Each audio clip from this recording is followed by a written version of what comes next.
I'm in the book of Acts in my daily Bible reading.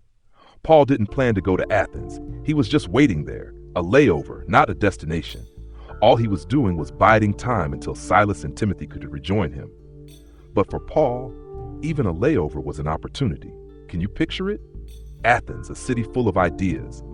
People packed into the marketplace, chasing the newest philosophies, arguing for sport, delighting in lofty thoughts that stirred the mind but rarely touched the heart. Paul walked those streets and his spirit was stirred.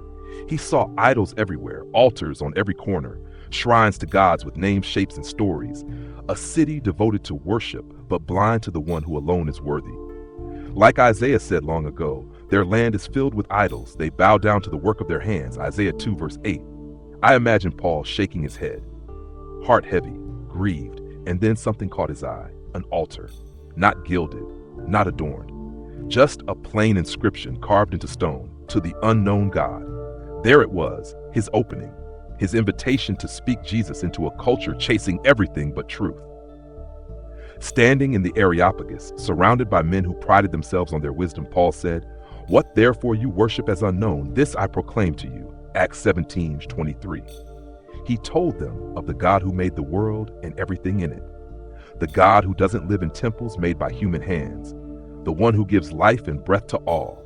The same God who said through Jeremiah, "Do I not fill heaven and earth?" Jeremiah 23 verse 24. And Paul reminded them that this God is not far from each one of us, quoting even their own poets. In him we live and move and have our being, 17:28. And then he told them of Jesus, the man appointed by God, raised from the dead. And right there in Athens, the gospel was preached.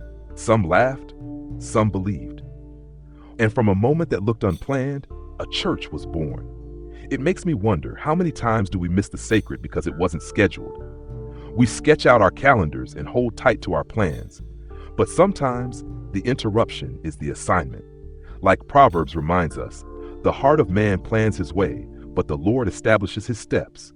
Proverbs 16 verse 9. Paul didn't see Athens coming, but when he got there, he had eyes to see and a heart ready to move. What about us?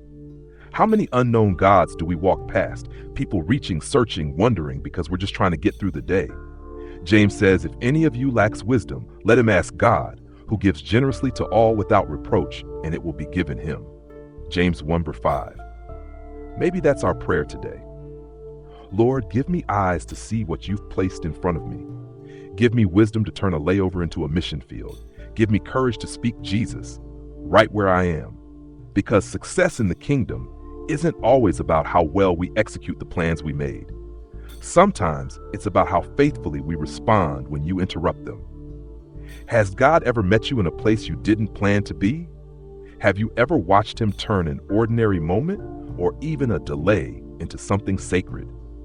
I'd love to hear how that looked in your life. Share it in the comments so we can walk this together.